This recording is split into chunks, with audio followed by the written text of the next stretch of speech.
Hello everyone, मी काजल तुमचं स्वागत करते आमच्या ग्लोबल ऑनलाईन स्पर्धा परीक्षामध्ये। तर मित्रांनो, आपण बीएड प्रवेश परीक्षेसाठी एक कंप्लीट लेक्चर सिरीज स्टार्ट केलेली आहे। आजचा आपला 31वा लेक्चर आहे आणि आजच्या टॉपिकचं नाव आहे राज्यशास्त्र व नागरिकशास्त्र या युनिटमधील आणीबाणी आणि भारतातील न्यायव्यवस्था। तर मित्रांनो, या दोन्ही टॉपिकवरती आपण अशा प्रकारच्या मुद्द्यांना डिस्कस करणार आहोत जे बीएड सीईटीच्या पॉइंट ऑफ व्ह्यूने अतिशय महत्त्वाचे आहे। तर जे विद्यार्थी बीएड सीईटीची प्रिपरेशन करत आहात आणि राज्यशास्त्र व नागरिकशास्त्र या युनिटचा अभ्यास करत आहात, त्या विद्यार्थ्यांसाठी हा व्हिडिओ अतिशय उपयुक्त ठरणार आहे, कारण की आज आपण अशा प्रकारच्या मुद्द्यांचा अभ्यास करणार आहोत जे बीएड सीईटीच्या पॉइंट ऑफ व्ह्यूने अतिशय महत्त्वाचे आहे।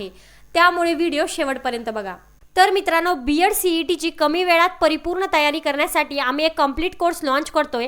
या कंप्लीट कोर्समध्ये आम्ही तुम्हाला प्रोव्हाइड करणार आहोत फुल सिलेबस व्हिडिओ लेक्चर्स, फुल syllabus notes plus 2000 practice MCQs आणि 10 फुल सिलेबस टेस्ट सिरीज। तर मित्रांनो, व्हिडिओ लेक्चरमध्ये प्रत्येक important topic step by step पद्धतीने एक्सप्लेन केलेला आहे, जेणेकरून तुम्हाला समजण्यास सोपं जाईल। नोट्समध्ये प्रत्येक इम्पॉर्टंट टॉपिक हायलाइट केलेला आहे, जेणेकरून तुम्हाला ज्या पण टॉपिकचा अभ्यास करायचा आहे तुम्ही डायरेक्टली त्या टॉपिकचा अभ्यास करू शकता। या व्यतिरिक्त तुम्हाला या कोर्समध्ये 2000 प्रॅक्टिस एमसीक्यूज दिलेले आहे। मित्रांनो, हे 2000 प्रॅक्टिस एमसीक्यूज अशा प्रकारे घेतले जे बीएड सीईटी मध्ये बऱ्याचदा विचारलेले आहे। या व्यतिरिक्त 10 फुल सिलेबस टेस्ट सिरीज देखील यामध्ये अवेलेबल आहे। तर मित्रांनो, टेस्ट सिरीजमुळे काय होईल की तुमचा भरपूर सराव होईल, भरपूर प्रॅक्टिस होईल आणि याचा फायदा परीक्षेत तुम्हाला नक्कीच होईल। तर मित्रांनो, या कंप्लीट कोर्सची फीज आहे फक्त 499 रुपये। या कंप्लीट कोर्सला जॉईन करण्यासाठी खाली दिलेल्या नंबरवरती व्हॉट्सअप थ्रू तुम्ही कॉन्टॅक्ट करू शकता। मित्रांनो, हा कंप्लीट कोर्स तुम्ही नक्कीच परचेस करा। जर तुम्ही या कोर्सला पूर्णपणे फॉलो केलं आणि या कोर्सनुसार पूर्णपणे अभ्यास केला तर बीएड सीईटीची परीक्षा तुम्ही 100% क्रॅक कराल। तर मित्रांनो, राज्यशास्त्र व नागरिकशास्त्र या युनिटमधील 9व्या चॅप्टरचं नाव आहे भारतातील न्यायव्यवस्था आणि यामध्ये आपण सर्वोच्च न्यायालय आणि उच्च न्यायालय या दोन्ही न्यायालयाविषयी सर्व माहिती सविस्तरपणे बघणार आहोत। तर यामध्ये पहिला मुद्दा दिलाय की भारतात एकेरी न्यायव्यवस्था आहे। कार्यकारी मंडळ, विधिमंडळ व न्यायमंडळ ही शासनाची 3 अंगे आहेत। न्यायमंडळ हे कार्यकारी मंडळ आणि विधिमंडळ यांच्या नियंत्रणापासून मुक्त असले तरच नागरिकांना न्यायाची हमी प्राप्त होते। तर यामध्ये पहिले दिले सर्वोच्च न्यायालय आणि याविषयी माहिती दिलेली आहे की 26 जानेवारी 1950 रोजी सर्वोच्च न्यायालयाची स्थापना करण्यात आली। सर्वोच्च न्यायालयाच्या विरुद्ध कोठेही पुन्हा निर्णयासाठी अर्ज करता येत नाही। या न्यायालयाचे निर्णय सर्व कनिष्ठ न्यायालय, शासकीय संस्था नागरिकांवर बंधनकारक असतात। तर याची जी रचना आहे सर्वोच्च न्यायालयाची, तर ती कशा प्रकारे करण्यात आली बघा। व्यवस्थितपणे लक्ष द्या आणि सर्व मुद्दे व्यवस्थितपणे लक्षात ठेवा। घटनेनुसार सर्वोच्च न्यायालयात एक सरन्यायाधीश आणि 7 इतर न्यायाधीश राहतील। संसद कायदा करून न्यायाधीशाची संख्या निश्चित करू शकते। 1986 मध्ये संसदेने संमत केल्यानुसार आज सर्वोच्च न्यायालयात एक सरन्यायाधीश व 25 इतर न्यायाधीश आहेत। याशिवाय आवश्यकता भासल्यास विशेष कार्यासाठी सरन्यायाधीश राष्ट्रपतीच्या संमतीने हंगामी न्यायाधीश देखील नेमू शकतो। आता ही झाली रचना। आता याची नेमणूक कशा प्रकारे केली जाते बघा की सर्वोच्च न्यायालयातील सर्व न्यायाधीशांची नेमणूक राष्ट्रपती करतो। सरन्यायाधीशांची नेमणूक करताना तो आवश्यकतेनुसार सर्वोच्च व उच्च न्यायालयाच्या न्यायाधीशांचा सल्ला घेतो। इतर न्यायाधीशांची नेमणूक करताना तो सरन्यायाधीशाचा सल्ला घेतो। प्रत्येक न्यायाधीशाधिकार ग्रहण करण्यापूर्वी राष्ट्रपती समोर किंवा त्याने नियुक्त केलेल्या व्यक्तीसमोर शपथ घेतो। सर्वोच्च न्यायालयातील कोणत्याही न्यायाधीशाला सेवानिवृत्त नंतर भारतातील कोणत्याही न्यायालयात वकिली करता येत नाही, पण शासनाने सोपून दिलेले विशिष्ट काम त्याला करता येते। म्हणजेच अशा पद्धतीने सर्वोच्च न्यायालयाची आपण पूर्णपणे माहिती बघितली, त्याची रचना, त्याची नेमणूक। आता आपण बघूया की त्याची पात्रता काय काय असते। तर सर्वोच्च न्यायालयाचा न्यायाधीश म्हणून नेमणूक होणाऱ्या व्यक्तींच्या अंगी पुढील पात्रता असणे आवश्यक आहे। त्यामध्ये पहिली पात्रता आहे की तो भारताचा नागरिक असावा। दुसरा आहे त्याने उच्च न्यायालयात कमीत कमी 5 वर्षे न्यायाधीश म्हणून काम केलेले असावे किंवा त्याने उच्च न्यायालयात कमीत कमी 10 वर्षे वकील म्हणून काम केलेले असावे। त्यानंतर तिसरी पात्रता दिली की राष्ट्रपतीच्या मते तो निष्णात कायदे पंडित असावा। तर अशा पद्धतीने व्यक्तीच्या अंगी या 3ही पात्रता असणे आवश्यक आहे। त्यानंतर आहे कार्यकाल। सर्वोच्च न्यायालयात निवडून येणाऱ्या न्यायाधीशांचा किती कार्यकाल असतो व्यवस्थितपणे लक्ष द्या की घटनेने न्यायाधीशाचा कार्यकाल निश्चित केलेला नाही वयाची 65 वर्षे पूर्ण होईपर्यंत तो आपल्या पदावर राहू शकतो. त्यापूर्वीही तो राजीनामा देऊ शकतो. आपला राजीनामा त्याला स्वतःच्या सहीने राष्ट्रपतीला सादर करावा लागतो. गैरवर्तन, अकार्यक्षमता इत्यादी कारणावरून राष्ट्रपती न्यायाधीशाला पदमुक्त देखील करू शकतो, परंतु त्यासाठी संसदेच्या प्रत्येक सभागृहाने बहुमताने तसेच उपस्थित सदस्यांच्या 2/3 बहुमताने तसा ठराव मंजूर केला पाहिजे. तर ही झाली पात्रता आणि कार्यकाल. आता याचे अधिकार क्षेत्र कोणकोणते आहे बघा, की सर्वोच्च न्यायालयाचा प्रारंभिक, पुनर्निर्णयात्मक व परामर्शदायी अधिकार क्षेत्र आहेत. तर मित्रांनो, आता आपण काय करूया की हे जे पण अधिकार क्षेत्र दिलेले आहे ते व्यवस्थितपणे समजून घेऊया की कोणत्या अधिकार क्षेत्रामध्ये कोणकोणत्या अधिकारांचा समावेश आहे. तर यामध्ये पहिले दिले प्रारंभिक अधिकार क्षेत्र आणि यामध्ये दिले की हे अधिकार क्षेत्र खालील वादांशी संबंधित आहे आणि या ठिकाणी तुम्हाला 4 वाद दिलेले आहेत. त्यापैकी पहिला दिलाय की भारत सरकार विरुद्ध एक किंवा काही घटक राज्ये, दुसरा आहे भारत सरकार व एक किंवा काही घटक राज्ये विरुद्ध एक किंवा काही घटक राज्ये. त्यानंतर तिसरा दिलाय की 2 किंवा अधिक घटक राज्यांतील वाद आणि चौथा आहे नागरिकांच्या मूलभूत हक्कांच्या अंमलबजावणी बाबतचा प्रश्न उपस्थित झाला असेल असे वाद.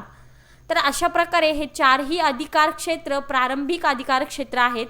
त्यानंतर दिले प्राधिलेख अधिकार क्षेत्र, ज्याला मूलभूत अधिकारांचे संरक्षक असे म्हणतात. तर यामध्ये दिले की नागरिक आपल्या मूलभूत अधिकारांच्या संरक्षणासाठी उच्च आणि सर्वोच्च न्यायालयाकडे धाव घेऊ शकतात. त्यावेळी न्यायालय विविध आज्ञा किंवा आदेश जारी करते आणि यामध्येच कोणकोणते प्रकारचे आदेश न्यायालय करतात ते खाली दिलेलं आहे. यामध्ये पहिलं दिलंय बंदी प्रात्यक्षिकरण, ज्याला देह उपस्थिती म्हणजे हेबियस कॉर्पस असे म्हणतात. दुसरा आहे परमादेश, ज्याला मॅन्डेमस म्हणतात. तिसरा आहे अधिकार पश्चात, ज्याला को वॉरंटो असे म्हणतात आणि चौथा आहे उत्प्रेक्षण, ज्याला सरशिवराय असे म्हणतात. पाचवा आहे प्रतिरोध, ज्याला प्रोहिबिशन म्हणतात आणि सहावा आहे व्यादेश, ज्याला इंजेक्शन असे म्हणतात. तर अशा प्रकारे या 6 पण आज्ञांचा समावेश या प्राधिलेख अधिकार क्षेत्रामध्ये होतो. यामधील पुढचा आणि महत्त्वाचा मुद्दा दिलेला आहे की एखादे विशेष कार्य करण्यासाठी व न करण्यासाठी न्यायालय आज्ञा देऊ शकते. जी कार्य कायदेनुसार का किंवा न करणे आवश्यक असते त्यांच्या बाबतीतही आज्ञा दिली जाते. त्यानंतरचं पुढचा अधिकार क्षेत्र आहे पुनर्निर्णयात्मक अधिकार क्षेत्र आणि यामध्ये कोणकोणत्या गोष्टींचा समावेश होतो व्यवस्थितपणे लक्ष द्या. तर यामध्ये घटनात्मक बाबी संबंधीचे दावे, दिवाणी फौजदारी दावे अशा 3ही दाव्यांचा समावेश होतो. तर यामध्ये पहिला आहे घटनात्मक बाबी संबंधीचे दावे, ज्याला संविधानिक दावे असे म्हणतात. तर यामध्ये दिलंय की एखाद्या खटल्यात घटनेचा अर्थ लावणे आवश्यक आहे असे मत उच्च न्यायालयाने व्यक्त केल्यास असे दावे सर्वोच्च न्यायालयाकडे जातात किंवा सर्वोच्च न्यायालयाच्या मते उच्च न्यायालयाने दिलेल्या निर्णयात घटनेची अर्थ लावण्याचा प्रश्न गुंतलेला असल्यास सर्वोच्च न्यायालय स्वतःहून असे खटले पुनर्निर्णयासाठी घेऊ शकते. त्यानंतरचं पुढचं दावा आहे दिवाणी दावे आणि यामध्ये दिले एखाद्या दाव्यात सार्वजनिक हिताच्या दृष्टीने महत्त्वाचे प्रश्न अंतर्भूत असून या संबंधी निर्णय सर्वोच्च न्यायालयाने देणे जरुरी आहे असे प्रमाणपत्र उच्च न्यायालयाने दिल्यास असे दावे पुनर्निर्णयासाठी सर्वोच्च न्यायालयाकडे येऊ शकतात. त्यानंतर तिसरा दावा आहे की फौजदारी दावे आणि यामध्ये दिले की काही विशिष्ट प्रकारच्या फौजदारी दाव्यात सर्वोच्च न्यायालयाकडे पुनर्निर्णयासाठी अर्ज करता येतो. तर अशा प्रकारे घटनात्मक, दिवाणी आणि फौजदारी या 3ही दाव्यांचा समावेश पुनर्निर्णयात्मक अधिकार क्षेत्र यामध्ये होतो. आता आपण बघू की परामर्शदायी अधिकार क्षेत्र यामध्ये कोणत्या गोष्टींचा समावेश होतो. तर याला सल्ला विषयक देखील म्हणतात. लोकहिताच्या दृष्टीने एखादा प्रश्न किंवा घटनेबाबत आवश्यक वाटल्यास राष्ट्रपती ती बाब सर्वोच्च न्यायालयाकडे परामर्श घेण्यासाठी पाठवू शकतो. आता हे झालं परामर्शदायी अधिकार क्षेत्र. तर पुढचा महत्त्वाचा मुद्दा आहे अभिलेख न्यायालय आणि यामध्ये दिले सर्वोच्च न्यायालयाचे निर्णय अभिलेखित केले जातात. त्यांना कायद्याचे स्वरूप प्राप्त होते. त्यांना भारतातील कोणत्याही न्यायालयात आव्हान दिले जाऊ शकत नाही. आता इथपर्यंत आपण सर्वोच्च न्यायालयाची माहिती बघितलेली आहे. आता आपण बघूया उच्च न्यायालय. तर उच्च न्यायालय यामध्ये कोणकोणत्या गोष्टींचा समावेश होतो व्यवस्थितपणे लक्षात ठेवा. सामान्यतः प्रत्येक घटक राज्यात एक उच्च न्यायालय असते, पण 2 किंवा अधिक घटक राज्यामध्ये मिळून एक उच्च न्यायालय असू शकते. उदाहरणार्थ आसाम, नागालँड, मणिपूर, मेघालय, त्रिपुरा यांच्यासाठी एकच उच्च न्यायालय आहे. आता खाली तुम्हाला याची रचना आणि नेमणूक दिलेली आहे. तर उच्च न्यायालयाची रचना कशा पद्धतीने झाली बघा की उच्च न्यायालयात एक मुख्य न्यायाधीश व काही इतर न्यायाधीश असतात. ही संख्या राष्ट्रपती ठरवितात. त्यानंतर खाली दिलेली आहे उच्च न्यायालयाची नेमणूक कशा पद्धतीने होती बघा, की सर्वोच्च न्यायालयाचा सरन्यायाधीश व संबंधित घटक राज्याच्या राज्यपालाच्या सल्ल्याने राष्ट्रपती मुख्य न्यायाधीशांची नेमणूक करतो. इतर न्यायाधीशाची नेमणूक करताना तो राज्याच्या मुख्य न्यायाधीशांचा सुद्धा सल्ला घेतो. तर मित्रांनो, अशा पद्धतीने आपला 9वा चॅप्टर या ठिकाणी संपलेला आहे, ज्याचं नाव होतं भारतातील न्यायव्यवस्था. या चॅप्टरमध्ये आपण सर्वोच्च न्यायालय आणि उच्च न्यायालयाविषयी सर्व माहिती बघितलेली आहे. आता आपण बघूया पुढचा आणि 10वा चॅप्टर, ज्याचं नाव आहे आणीबाणी. तर यामध्ये दिलंय की घटनेने राष्ट्रपतीला काही संकटकालीन अधिकार दिले आहेत. त्यानुसार राष्ट्रपती 3 प्रकारच्या आणीबाणींची घोषणा करू शकतो आणि ते 3ही प्रकार या चॅप्टर मध्ये पूर्णपणे दिलेले आहे. तर यामधील पहिला प्रकार आहे की अंतर्गत बंड, बाह्य आक्रमण किंवा सशस्त्र विद्रोहाची भीती. कलम 352 नुसार या परिस्थितीत राष्ट्रपती संपूर्ण देशात आणीबाणीची घोषणा करू शकतो, पण त्यासाठी मंत्रिमंडळाने तसा लेखी ठराव केला पाहिजे. त्याचप्रमाणे आणीबाणीची घोषणा 1 महिन्याच्या आत संसदेसमोर ठेवावी लागत. पूर्वी हा कालावधी 2 महिन्यांचा होता.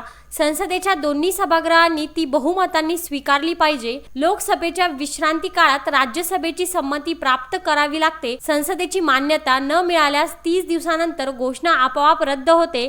संकटकालीन परिस्थितीत संसद दर 6 महिन्यांनी आणि अशा 3 वर्षांपर्यंत आणीबाणीत वाढ करू शकते. आणीबाणीत संघ सरकारला राज्य सरकारचे सर्व अधिकार प्राप्त होतात. नागरिकांचे मूलभूत हकूक होऊ शकतात. आतापर्यंत 1962 मध्ये जेव्हा चीनचे आक्रमण झाले, 1971 मध्ये बांगलादेश मुक्ती संग्राम झाला आणि 1975 मध्ये अंतर्गत अशांतता झाली, अशा 3 वेळी राष्ट्रीय आणीबाणी लागू करण्यात आली होती. आता ही झाली पहिली आणीबाणीची घोषणा. आता आपण बघूया अशाच पद्धतीने दुसरी आणीबाणीची घोषणा कशा प्रकारे केली होती. तर यामध्ये दुसरी आणीबाणीची घोषणा दिलेली आहे घटक राज्यातील अस्थिर स्थिती, जे कलम 356 नुसार आहे. एखाद्या राज्यात घटनेनुसार राज्यकारभार चालविणे अशक्य आहे अशी सूचना राज्यपालांकडून प्राप्त झाल्यावर किंवा राष्ट्रपतीची तशी खात्री झाल्यावर त्या राज्यात राष्ट्रपती राजवट लागू केली जाते. घोषणेपासून 2 महिन्यांच्या आत राष्ट्रपतीला संसदेची संमती घ्यावी लागते. संसदेच्या संमतीने राष्ट्रपती राजवटीचा काळ जास्तीत जास्त 1 वर्षापर्यंत वाढविता येतो. या काळात त्या राज्याची सर्व शासन आणि विधिविषयक सत्ता केंद्र सरकारकडे हस्तांतरित होते. राज्यपाल हा राष्ट्रपतीचा प्रतिनिधी याने राज्यकारभार चालवितो. आता ही झाली दुसरी आणीबाणीची घोषणा. आता तिसरी दिलेली आहे आर्थिक संकट, जी कलम 360 नुसार आहे आणि यामध्ये दिलंय की देशाच्या आर्थिक स्थैर्याला धोका निर्माण झाल्यास किंवा देशाची एखाद्या राज्याची आर्थिक पत धोक्यात आल्यास व तशी राष्ट्रपतीची खात्री पटल्यास राष्ट्रपती या आणीबाणीची घोषणा करू शकतो. घोषणा केल्यापासून 2 महिन्यांच्या आत संसदेची संमती घ्यावी लागते. संसद दर 6 महिन्यांनी अशा घोषणेचा काळ वाढवू शकते. या आणीबाणीच्या काळात राज्य सरकारचे सर्व आर्थिक व्यवहार केंद्र सरकारच्या मार्गदर्शनानुसार चालतात. राष्ट्रपती सर्वोच्च व उच्च न्यायालयाचे न्यायाधीश इतर उच्च अधिकाऱ्यांचे वेतन कमी करू शकतो. भारतात आर्थिक संकटामुळे आतापर्यंत एकदाही आणीबाणी जाहीर झालेली नाही. लक्षात ठेवा, हे सर्व मुद्द्यांचा जर तुम्ही व्यवस्थितपणे अभ्यास केला ना, तर याविषयी परीक्षेत येणारा कोणताही प्रश्न तुम्ही इझिली सॉल्व्ह करू शकता. तर मित्रांनो, आजच्या लेक्चरमध्ये आपण भारतातील न्यायव्यवस्था आणि आणीबाणी या दोन्ही चॅप्टरचा व्यवस्थितपणे अभ्यास केलेला आहे. आता आपण बघूया की या सेक्शनवरती कशा प्रकारे MCQs हे विचारले जातात आणि त्या प्रश्नांना कशा प्रकारे सॉल्व्ह करायचं. तर सुरू करूया आपला MCQ सेक्शन. तर मित्रांनो, भारताची न्यायव्यवस्था आणि आणीबाणी या दोन्ही चॅप्टरवर आधारित या ठिकाणी प्रश्न विचारले. तर या MCQsना सर्वात पहिले व्यवस्थितपणे वाचून घ्यायचं, समजून घ्यायचं आणि मगच यांना सॉल्व्ह करायचं आहे. तर या ठिकाणी तुम्हाला प्रश्न विचारलाय की ही शासनाची 3 अंगे आहेत आणि या प्रश्नासाठी 4 पर्याय दिलेले आहे. राष्ट्रपती, लोकसभा व राज्यसभा, कार्यकारी मंडळ, विधिमंडळ व न्यायमंडळ, केंद्र सरकार, राज्य सरकार व स्थानिक स्वराज्य आणि यापेक्षा वेगळे. तर मित्रांनो, या प्रश्नामध्ये आपल्याला सांगायचं आहे की या 4 पर्यायापैकी योग्य कोणती 3 अंगे शासनाची आहेत. तर या प्रश्नाचं उत्तर आहे की कार्यकारी मंडळ, विधिमंडळ आणि न्यायमंडळ हे तिन्ही देखील शासनाचे अंगे आहेत. म्हणजेच या प्रश्नाचं उत्तर येईल पर्याय नंबर ब. पुढचा प्रश्न विचारलाय की सर्वोच्च न्यायालयाची स्थापना कोणत्या रोजी झाली आणि या प्रश्नासाठी 4 पर्याय दिलेत. 15 ऑगस्ट 1947, 1 मे 1960, 26 जानेवारी 1950 आणि 1 जानेवारी 1948. तर मित्रांनो, या प्रश्नाचं योग्य उत्तर आहे की सर्वोच्च न्यायालयाची स्थापना 26 जानेवारी 1950 रोजी झाली. म्हणजेच या प्रश्नाचं उत्तर येईल पर्याय नंबर क. पुढचा प्रश्न विचारलाय की सर्वोच्च न्यायालयाच्या निर्णयाविरुद्ध कोठे अर्ज करू शकता आणि पर्याय दिलेत राष्ट्रपतीकडे अर्ज करता येतो, संसदेकडे अर्ज करता येतो, आंतरराष्ट्रीय न्यायालयाकडे अर्ज करता येतो, कोठेही अर्ज करता येत नाही. तर मित्रांनो, जाणून घ्या की सर्वोच्च न्यायालयाच्या निर्णयाविरुद्ध कोठेही अर्ज करता येत नाही. म्हणजेच या प्रश्नाचं उत्तर येईल पर्याय नंबर ड. पुढचा प्रश्न विचारलाय की यांच्यावर सर्वोच्च न्यायालयाचे निर्णय बंधनकारक असतात. यांच्यावर म्हणजे कोणावर? की भारतीय नागरिक, परकीय नागरिक, कनिष्ठ न्यायालय आणि शासकीय संस्था या चौघांपैकी कोणावर सर्वोच्च न्यायालयाचे निर्णय बंधनकारक असतात. तर मित्रांनो, या प्रश्नासाठी 4 पर्याय दिलेत. वरील सर्व 1, 3 व 4, फक्त 2 आणि फक्त 1. तर या प्रश्नाचं उत्तर आहे की भारतीय नागरिक, कनिष्ठ न्यायालय आणि शासकीय संस्था या तिघांवर देखील सर्वोच्च न्यायालयाचे निर्णय बंधनकारक असतात. म्हणजेच या प्रश्नाचं उत्तर येईल पर्याय नंबर ब. पुढचा प्रश्न विचारलाय की मूळ घटनेनुसार सर्वोच्च न्यायालयातील न्यायाधीशांची संख्या किती असते. आणि या प्रश्नासाठी 4 पर्याय दिलेत. 1 सरन्यायाधीश व इतर 7 न्यायाधीश, 1 सरन्यायाधीश व इतर 10 न्यायाधीश, 1 सरन्यायाधीश व इतर 25 न्यायाधीश, 1 सरन्यायाधीश व इतर 15 न्यायाधीश. तर मित्रांनो, या प्रश्नाचं योग्य उत्तर आहे मूळ घटनेनुसार सर्वोच्च न्यायालयातील न्यायाधीशांची संख्या 1 सरन्यायाधीश व इतर 7 न्यायाधीश एवढे आहे. म्हणजेच या प्रश्नाचं उत्तर येईल पर्याय नंबर अ. पुढचा प्रश्न विचारलाय की सध्या सर्वोच्च न्यायालयात किती न्यायाधीश आहेत. आणि पर्याय दिलेत. 1 सरन्यायाधीश व इतर 7 न्यायाधीश, 1 सरन्यायाधीश व इतर 10 न्यायाधीश, 1 सरन्यायाधीश व इतर 25 न्यायाधीश, 1 सरन्यायाधीश व इतर 15 न्यायाधीश. तर मित्रांनो, जाणून घ्या की या प्रश्नाचं योग्य उत्तर आहे की सध्या सर्वोच्च न्यायालयात 1 सरन्यायाधीश व इतर 25 न्यायाधीश आहेत. म्हणजेच या प्रश्नाचं उत्तर येईल पर्याय नंबर क. तर अशाच पद्धतीने या टॉपिकवरती अजून काही MCQ सॉल्व करूया. पुढचा प्रश्न विचारलाय की आवश्यकतेनुसार सरन्यायाधीश कशाच्या संमतीने हंगामी न्यायाधीश नेमतो. तर या प्रश्नासाठी 4 पर्याय दिलेत. राष्ट्रपती, पंतप्रधान, लोकसभा अध्यक्ष आणि संसद. तर मित्रांनो, या प्रश्नाचं योग्य उत्तर आहे की आवश्यकतेनुसार सरन्यायाधीश राष्ट्रपतीच्या संमतीने हंगामी न्यायाधीश नेमतो. म्हणजेच या प्रश्नाचं उत्तर येईल पर्याय नंबर अ. पुढचा प्रश्न विचारलाय की संघ राज्याच्या कायदेमंडळाला काय म्हणतात. आणि पर्याय दिलेत. लोकसभा, संसद, राज्यसभा आणि विधिमंडळ. तर मित्रांनो, या प्रश्नाचे योग्य उत्तर आहे की संघ राज्याच्या कायदेमंडळाला संसद असे म्हणतात. म्हणजेच या प्रश्नाचं उत्तर येईल पर्याय नंबर ब. पुढचा प्रश्न विचारलाय की सध्या भारतात किती घटक राज्य आहेत. आणि पर्याय दिलेत. 25, 27, 28 आणि 32.